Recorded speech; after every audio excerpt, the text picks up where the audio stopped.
নমস্কাৰ বন্ধু-বান্ধৱীসকল, তোমালোকলৈ আজি মই এনালজিৰ কেইটামান মোষ্ট ইম্পৰ্টেণ্ট কুৱেশ্যন লৈ আহিছোঁ। এতিয়া আমি প্ৰথম কুৱেশ্যনটো চাই লওঁ। 6:2:22 দিয়া আছে আৰু সমানুপাত 7 প্ৰশ্নবোধক দিয়া আছে। আমি প্ৰথমে প্ৰশ্নটো পাতি লওঁ। 6:2:22 সমানুপাত 7 প্ৰশ্নবোধক দিয়া আছে। আমি যদি চাওঁ তেনেহ'লে ইয়াৰ প্ৰথমে আমি ৰিলেশ্যনটো চাব লাগিব। তো 6ক যদি আমি কিউব কৰোঁ তেতিয়া আমি কি পাম?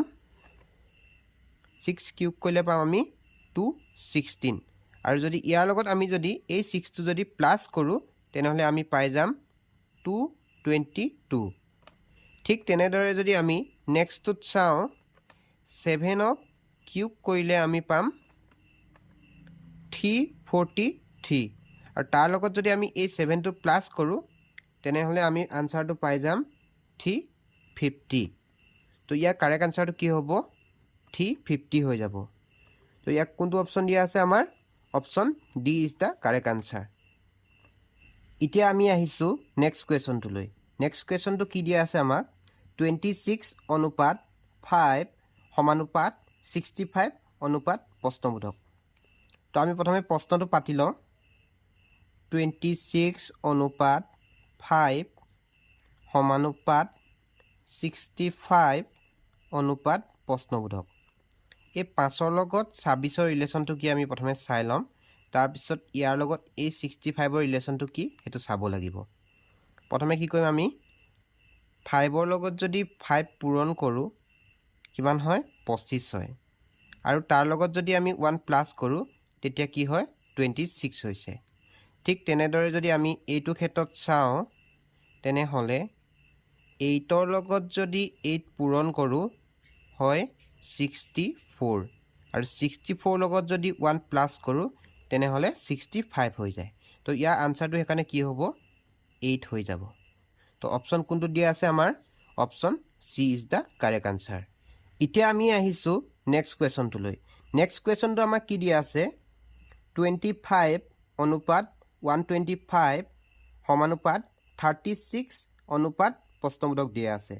আমি প্ৰথমে প্ৰশ্নটো পাতি লওঁ। 25:125 সমানুপাত 36 প্ৰশ্নবোধক দিয়া আছে। আমি এতিয়া এই দুটা ৰিলেশ্যনটো প্ৰথমে চাই লওঁ। ইয়াত কি হৈছে? 25ৰ ক্ষেত্ৰত কি হৈছে? আমাৰ 5 × 5 হৈছে। তো 5 × 5 পূৰণ কৰিলে 25 হয়। ঠিক তেনেদৰে 125ৰ ক্ষেত্ৰত কি হৈছে? 5 × 5 × 5 হৈছে। 5 যদি আমি 3টা পূৰণ কৰোঁ তেনেহ'লে হয় 125। ছেইম যদি একে ৰুলটো আমি যদি ইয়াতো এপ্লাই কৰোঁ তেনেহ'লে 36টো কি হৈছে? 6 × 6 কৰিলে আমি 36 পাওঁ। তেন্তে আমি দেখিছোঁ যে নেক্সটটোত কি হ'ব? 6 × 6 × 6 হ'ব। তো 6 যদি আমি 3টা পূৰণ কৰোঁ কিমান হ'ব? 216 হ'ব। তো ইয়াৰ কাৰেক্ট আনচাৰটো কোনটো হ'ব? Option C. এতিয়া আমি আহিছোঁ নেক্সট কুৱেশ্যনটোলৈ। নেক্সট কুৱেশ্যনটো আমাক কি দিয়া আছে? 14:9 সমানুপাত 26 প্ৰশ্নবোধক দিয়া আছে। আমি প্ৰথমে প্ৰশ্নটো পাতি লওঁ। 14:9 সমানুপাত 26 প্ৰশ্নবোধক। এতিয়া আমি প্ৰথমে ইহঁতৰ ৰিলেশ্যনটো চাই লওঁ কেনেধৰণে হৈছে এইকেইটা। এতিয়া যদি আমি চাওঁ এই 9টো যদি আমি 2ৰ লগত পূৰণ কৰোঁ তেনেহ'লে হৈ যায় 18। 18ৰ পৰা যদি আমি 4 মাইনাছ কৰোঁ তেনেহ'লে আমি পাম 14। এতিয়া আমি এই ৰিলেশ্যনটো পাই গ'লোঁ। তো তেনেহ'লে যদি আমি ইয়াৰ ৰিলেশ্যনটো চাওঁ ঠিক একেধৰণে আমি যদি 15ৰ লগত যদি 2 পূৰণ কৰোঁ তেনেহ'লে আমি পাওঁ 30। 30ৰ পৰা যদি আমি 4 মাইনাছ কৰোঁ তেনেহ'লে আমি কিমান পাওঁ? 26। তো আমি ইয়াত কি বহিব? সেইকাৰণে তো 15 বহিব। 15 যদি আমি দিওঁ 15 লগত 2 পূৰণ কৰিলে 30 হয় 30 পৰা যদি 4 মাইনাছ কৰোঁ এই 26টো হয় তো আমি ইয়াত কি পালোঁ আনচাৰটো অপশ্যন চি হৈ যাব ইয়াৰ আনচাৰ তো মই আকৌ বা পুনৰ বুজাই দিছোঁ যেতিয়া প্ৰথমে আমি ইয়াৰ ৰিলেশ্যনটো চাই লৈছোঁ 9 লগত 2 পূৰণ কৰিলে 18 হয় আৰু 18 পৰা যদি আমি 4 মাইনাছ কৰোঁ এই 14টো পাইছোঁ ঠিক তেনেদৰে যদি আমি ইয়াৰ ক্ষেত্ৰত চাওঁ তেনেহ'লে 15 লগত যদি 2 মাল্টিপুল কৰোঁ তেনেহ'লে হয় 30 আৰু 30 লগত যদি 4 মাইনাছ কৰোঁ তেনেহ'লে কিমান হয় এই 26টো পাওঁ তেনেহ'লে ইয়াৰ আনচাৰটো কি পালোঁ আমি 15 পালোঁ এতিয়া আমি আহিছোঁ নেক্সট কুৱেশ্যনটোলৈ নেক্সট কুৱেশ্যনটো কি দিয়া আছে আমাক 8 অনুপাত 28 সমানুপাত 27 অনুপাত প্ৰশ্নবোধক দিয়া আছে আমাৰ এইটো আমাক উলিয়াব দিছে যদি আমি প্ৰশ্নটো পাতি লওঁ 8 অনুপাত 28 সমানুপাত 27 অনুপাত প্ৰশ্নবোধক এতিয়া চাওক প্ৰথমে আমি যদি এই 8টোৰ ক্ষেত্ৰত চাওঁ কি হৈছে ইয়াত 2 কিউব হৈছে 2 কিউব কৰিলে আমি 8 পাওঁ আৰু যদি আমি 28টো চাওঁ তেনেহ'লে ইয়াত কি হৈছে 2 লগত 1 প্লাছ কৰি ইয়াক যদি আমি কিউব কৰোঁ আৰু তাৰ লগত যদি আমি 1 প্লাছ কৰোঁ তেনেহ'লে আমি কিমান পাওঁ 28 পাওঁ এবাৰ মই কৰি দেখাইছোঁ এতিয়া 2 লগত 1 প্লাছ কৰিলে 3 হয় 3 যদি কিউব কৰোঁ আমাৰ কিমান হয় 27 হয় আৰু 27 লগত যদি আমি 1 প্লাছ কৰোঁ তেনেহ'লে হৈ যায় 28 ঠিক আছে এই একেটা ৰুল যদি আমি এই নেক্সটটো চাওঁ তেনেহ'লে আমি আনচাৰটো পাই যাম যদি আমি 27টোক যদি ইয়াত মই লিখি লৈছোঁ 27ক যদি আমি কি কৰোঁ 3 কিউব কৰিলে আমি 27 পাই যাওঁ ঠিক তেনেদৰে আমি এই নেক্সটটো পাবলৈ হ'লে কি কৰিব লাগিব 3 প্লাছ 1 এইটো যদি আমি কিউব কৰোঁ প্লাছ 1 কৰিলে আমি এইটো আনচাৰ পাই যাম এতিয়া যদি আমি 3 আৰু 1 4 কিউব কৰিলে কিমান হয় 4 কিউব কৰিলে হয় 64 আৰু 64 লগত যদি আমি 1 প্লাছ কৰোঁ তেনেহ'লে হৈ যায় 65 তো ইয়াৰ কাৰেক্ট আনচাৰটো আমি কি পালোঁ 65 পালোঁ তো অপশ্যন কোনটো দিয়া আছে আমাৰ option D is the correct answer